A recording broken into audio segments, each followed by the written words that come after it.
Bonjour à toutes et à tous et bienvenue dans cette deuxième vidéo du côté d'Apple. Dans cette vidéo, nous allons voir quelles sont les nouvelles syntaxes de Swift 3, de la version 3 du langage Swift, qui est sortie très récemment. Nous n'allons évidemment pas voir toutes les nouvelles syntaxes, mais uniquement les syntaxes sur des objets et du code que l'on a utilisé dans ma série de vidéos pour apprendre à programmer en Swift.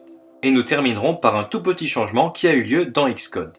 Me voilà donc devant un programme qui va être exécuté à la console et nous allons voir les nouvelles syntaxes que nous apporte Swift 3. Nous allons commencer par les fonctions car en effet il y a eu un changement au niveau des fonctions. Donc je vais créer une fonction qui va s'appeler concaténer dont le but est de concaténer deux nombres entiers. Donc il y aura deux paramètres, un nombre x de type int et un nombre y de type int. Je vais afficher la concaténation, donc ça c'est juste l'action de la fonction. Et je vais maintenant appeler ma fonction. Si vous vous souvenez bien, pour appeler une fonction avec plusieurs paramètres, on devait mentionner le nom du paramètre uniquement à partir du deuxième. Donc c'est ce que je vais faire. Je vais appeler la fonction concaténer et je vais lui passer comme nombre 15 et 20. Mais là je vais nommer le deuxième paramètre car c'est la règle à suivre. On nomme le paramètre à partir du deuxième. Donc voilà la syntaxe qu'il faut écrire en Swift 2 pour appeler cette fonction. Je vais maintenant exécuter le programme. On peut voir que Xcode me soulève une erreur. Ici, il m'indique qu'il y a un argument manquant dans les parenthèses. Et cet argument, c'est l'étiquette X que j'ai créée dans la fonction concaténer. Donc maintenant, en Swift 3, je dois nommer tous les paramètres lors de l'appel de fonction. Cette fois-ci, on ne fait plus le nommage à partir du deuxième, on doit le faire aussi pour le premier. Donc voilà un premier changement assez important parce qu'on utilise beaucoup de fonctions quand on code. Eh bien, on est obligé de nommer les paramètres de la fonction qu'on appelle. Et maintenant, si j'exécute le programme, cela devrait marcher. Il s'affiche bien la concaténation de 15 et de 20. Deuxième chose qui a changé et qui est aussi très important, c'est au niveau de la boucle for. La syntaxe habituelle de la boucle for, donc par exemple celle-ci, où on déclarait une variable i de type int, typée explicitement, et on faisait une boucle for en disant pour i allant de 0 jusqu'à 10, par exemple, donc plus petit ou égal à 10, et lorsque la condition est respectée, j'incrémente ma variable en faisant i++, j'ouvre les accolades, je mets mon code, donc on va par exemple afficher le carré du nombre i, donc i fois i.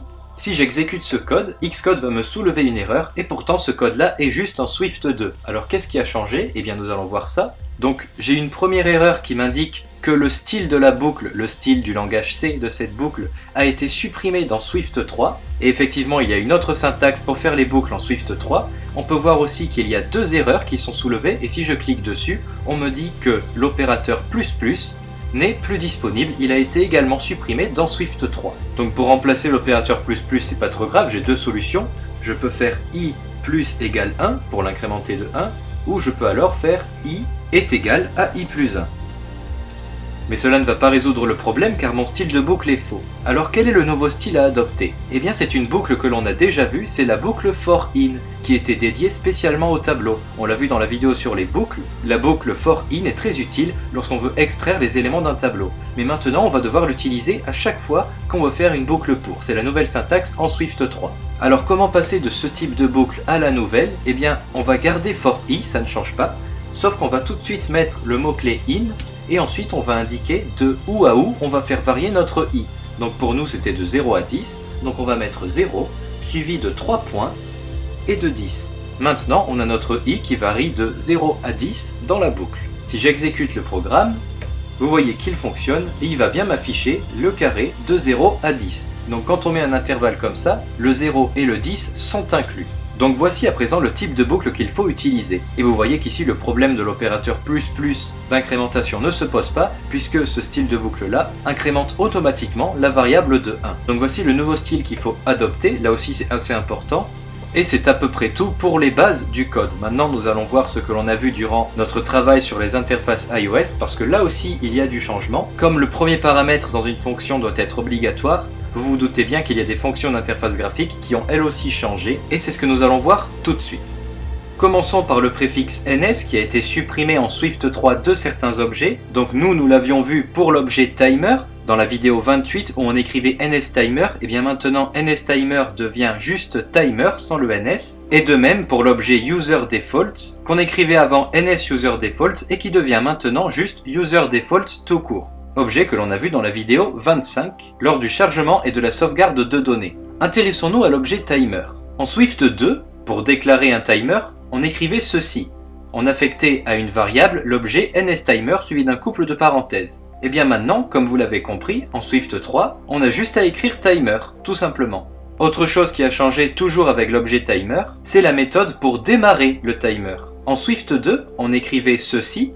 Donc vous vous souvenez de cette fonction qui a un nom assez long, scheduled timer with time interval, et on peut remarquer que le premier paramètre de cette fonction n'a pas d'étiquette, et comme on vient de le voir, c'est maintenant nécessaire que l'étiquette du premier paramètre soit précisée, quoique vous allez voir que pas toutes les fonctions doivent respecter cette obligation, mais celle-là doit le faire, et pour ça, en Swift 3, on écrira tout simplement l'étiquette time interval pour le premier paramètre, time interval que l'on a enlevé du nom de la méthode. Donc en Swift 3, on se retrouve avec un nom de méthode plus court, qui s'appelle juste scheduledTimer, et le reste est allé se placer en étiquette du premier paramètre de la fonction. Premier paramètre qui s'appelle à présent timeInterval. Passons maintenant à l'objet userDefault. Donc en Swift 2, pour déclarer un objet de ce type-là, on écrivait notre variable et on l'affectait à une instance de userDefault. Et on écrivait pour cela nsuserDefault.standardUserDefault. En Swift 3, c'est plus court. On écrit maintenant userDefault sans le NS, suivi d'un point et de standard, tout simplement. Pas besoin de rajouter userDefault, car on sait qu'on agit sur un objet de type userDefault. Donc la syntaxe en Swift 3 a été réduite. Toujours dans l'objet userDefault, en Swift 2, on écrivait ceci pour récupérer la valeur d'une clé qui était nommée par une étiquette, ici l'étiquette est click. Et dans cette méthode value4k, on peut voir que le paramètre n'a pas d'étiquette, et pourtant on a vu que c'est nécessaire, alors qu'est-ce qui va se passer en Swift 3 ? Eh bien le paramètre va s'appeler 4k tout attaché, et le nom de la méthode est devenu plus court. Comme pour la fonction du timer, ici on a détaché le suffixe du nom de la méthode pour le mettre en étiquette du premier paramètre. Maintenant le premier paramètre, qui est click, est nommé et il s'appelle 4key. 4key qui était avant attaché au nom de la méthode. Passons à la suite avec la propriété enabled. En Swift 2, on utilisait cette propriété comme ceci. On avait notre bouton et il suffisait de faire .enabled et de l'affecter à true. Cela veut dire que le bouton est cliquable, qu'il n'est pas bloqué. Et si on met false, alors là il est bloqué et l'utilisateur ne peut plus appuyer dessus. En Swift 3.0, ça a un petit peu changé car la propriété ne s'appelle plus enabled, mais isEnabled. Et le fait de mettre le préfixe is, qui correspond ici au verbe être, devant une propriété, symbolise mieux le fait que cette propriété est un état, est un booléen. Donc pour toutes les propriétés booléennes en Swift 3, on retrouvera le verbe être juste avant la propriété. Donc is suivi de la propriété, ici isEnabled. Voici un autre exemple avec la propriété userInteractionEnabled, la propriété qui nous permettait de bloquer l'interaction de l'utilisateur avec une zone de texte. On l'avait utilisée pour le jeu du juste nombre. En Swift 2.0, on écrivait notre champ de texte, ici champ nombre, suivi d'un point, puis de la propriété userInteractionEnabled, et on l'affectait à true pour pouvoir activer l'interaction entre l'utilisateur et le champ de texte. Et bien en Swift 3, on va rajouter le verbe être, donc le préfixe is tout simplement. Et voilà comment il faut maintenant écrire cette propriété.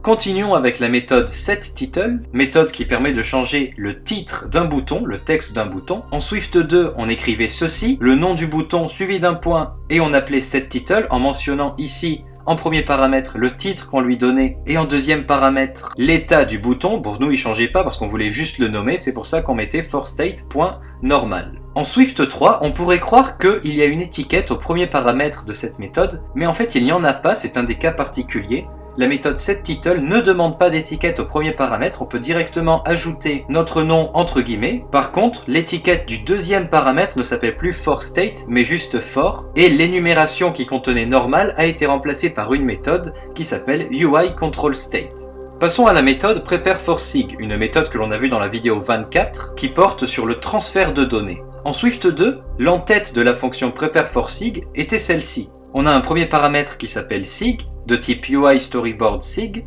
et un deuxième paramètre qui s'appelle Sender et qui est de type AnyObject, donc de n'importe quel objet, et en plus c'est une optionnelle, donc on peut lui mettre la valeur de nul. En Swift 3, ça a un peu changé car désormais la fonction s'appelle prepare. Le premier paramètre et son type ne changent pas. Par contre, pour le deuxième paramètre, la mention AnyObject qui permettait d'accepter n'importe quel type d'objet s'appelle désormais juste any. On a supprimé le suffixe object. Concernant à présent les éléments sur les alertes. Je pense que vous vous souvenez de l'objet UIAlertControllerStyle qui permettait de donner un style à notre alerte. Eh bien, il y a eu du changement là aussi. En Swift 2, on écrivait ceci, donc cela permettait de donner le style d'une alerte normale à notre contrôleur. On écrivait ceci, UIAlertControllerStyle.alert, et en Swift 3, ça n'a pas trop changé, mais on va devoir écrire ceci, c'est-à-dire alerte avec une minuscule. En effet, en Swift 3, il est nécessaire d'écrire toutes les énumérations avec une minuscule.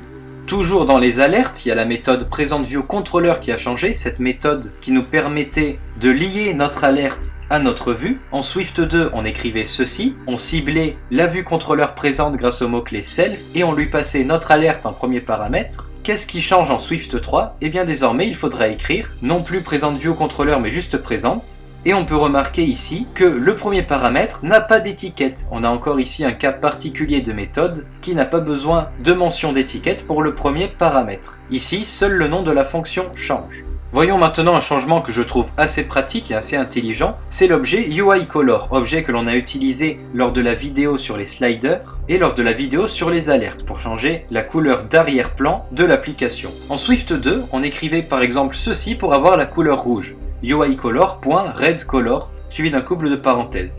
En Swift 3, il suffira simplement d'écrire UIColor.red. Pas besoin de couple de parenthèses ni de rajouter le suffixe color. Ici, on appelle tout simplement la couleur rouge de l'objet UIColor. Et la dernière chose, du moins la dernière chose qu'on a vue, car évidemment je ne vais pas vous exposer toutes les nouveautés, c'est la méthode d'entrée à la console, celle que l'on a vue dans la vidéo numéro 9, lorsque l'on a fait le jeu du juste nombre à la console. Pour que l'utilisateur entre un nombre à la console, il fallait une fonction un peu particulière qui était assez longue, et je ne vous l'ai pas expliqué car elle était un peu avancée. Voici comment on l'avait écrit, donc en Swift 2, c'était celle-ci. Alors même si on va plus l'utiliser, je l'ai quand même mise parce qu'il y a eu un petit changement. Au niveau de la première variable, keyboard, le ns du file handle a disparu et le nom de l'instance est plus court. Et de même pour le dernier paramètre, strdata, c'est l'encoding qui a changé. Donc vous allez voir, en Swift 3, la fonction devient ceci. Donc le ns a été retiré au file handle et l'instance se limite à with standard input.